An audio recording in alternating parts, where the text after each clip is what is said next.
कानपुर के एकता हत्याकांड में आरोपी विमल सोनी को पुलिस ने गिरफ्तार तो जरूर कर लिया है, लेकिन आरोपी के बयानों से आधार पर जो पूरी कहानी बताई जा रही है, उससे ये साफ तौर पे लग रहा है कि कहीं ना कहीं जिम ट्रेनर विमल सोनी पुलिस को गुमराह करने की कोशिश कर रहा है। और इसके पीछे बहुत सारे कारण हैं। कौन कौन से कारण हैं, चलिए आपको सबसे पहले एक एक करके बताते हैं। आरोपी ने पुलिस को यह बताया है कि उससे संबंध थे मृतका के साथ में, उसने कार में बैठाया और अपने तिलक की बात उसको बताई, लेकिन जैसे ही तिलक की बात बताई वो लड़ने लगी और इसी वजह से गुस्से में आके उसने पंच मार दिया, जिससे उसकी मौत हो गई। उसके बाद उसका गला भी घोट दिया। लेकिन सबसे बड़ी बात यह है कि हम लोग को जो जानकारी मिली है उसके अनुसार जो जिम ट्रेनर है उसका तिलक 1 साल पहले ही कैंसिल हो चुका था। तो फिर वहां पर तिलक वाली कोई बात ही नहीं थी। तो फिर ये जो मोटिव बताया जा रहा है हत्या का, ये कैसे सामने आ सकता है? दूसरी बात, ये बताया गया कि पुलिस को बताया गया कि आरोपी शव को गाड़ी में रखकर ले गया था। इसी के अंदर जो हम आपको अपने पीछे दिखा रहे हैं, ये ऑफिसर क्लब है और यहीं पे गड्ढा खोदकर उसने गाड़ दिया। अब आपको वो हम गड्ढा भी दिखाने की कोशिश करते हैं कि जिस गड्ढे में से ये एक पूरा कंकाल बरामद हुआ था, इस गड्ढे में उसको डाल दिया। लेकिन सबसे बड़ी बात यह है कि पुलिस ने खुद ही बताया है कि गाड़ी जाते समय दिखाई पड़ी थी और वापस आई है 45 मिनट के बाद। तो ये कैसे संभव है कि 45 मिनट में कोई व्यक्ति शव को लेके अंदर जाता है, 8 फीट का गड्ढा खोदता है, उसके बाद शव को उसमें डालता है, उसके बाद उसकी मिट्टी भी भरता है और फिर उसको बाहर निकल जाता है, वो भी सिर्फ 45 मिनट में।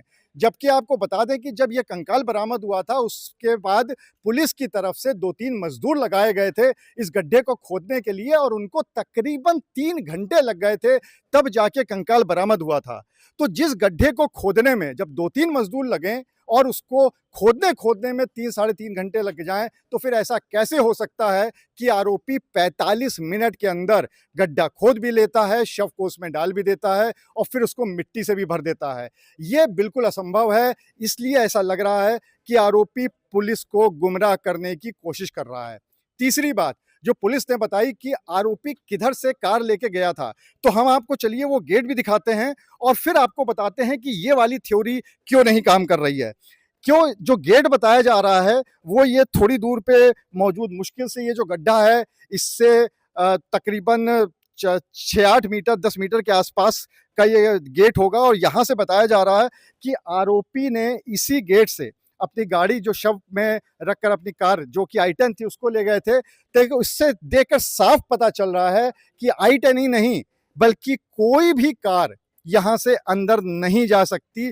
और इसलिए क्योंकि i10 की जो चौड़ाई होती है साइड के मिरर को छोड़कर वो 1680 mm होती है और अगर साइड के मिरर को मिला दिया जाए तो 1700 mm के ऊपर चली जाती है। ऐसे में ये जो पूरा गेट है, ये नीचे आप देखिए, नीचे यहाँ पर ईंट भी लगी हुई है, यानी गाड़ी इससे नहीं जा सकती और दूसरी तरफ भी थोड़ा सा सीमेंट निकला हुआ है। यानी जो बीच का पूरा ये हिस्सा है, ये पूरा हिस्सा तकरीबन 1676 mm का है, यानी कार की चौड़ाई से भी कम।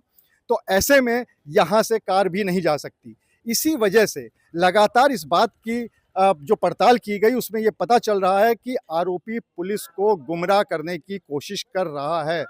एक बात और, ऐसा भी बताया जा रहा है कि वहां पर शव उसने जो हत्या करी कार में, जैसा कि आरोपी ने बताया, उसके बाद वो गंगा बैराज भी गया, वो और जगहों पे भी घूमता रहा। तो वो सिर्फ यहीं पे लेके क्यों आया, जो कि पूरा डीएम कंपाउंड है, चारों तरफ आपको मैं दिखा दूं इधर कि चारों तरफ का ये जो एरिया है, यहाँ पर सिर्फ और सिर्फ ऑफिसर्स रहते हैं, पुलिसकर्मी बैठे रहते हैं। तो ऐसे में कोई भी व्यक्ति हत्या करने के बाद शव को लेकर यहीं पे क्यों आएगा? वो गंगा में भी फेंक सकता था या कहीं पे भी और फेंक सकता था।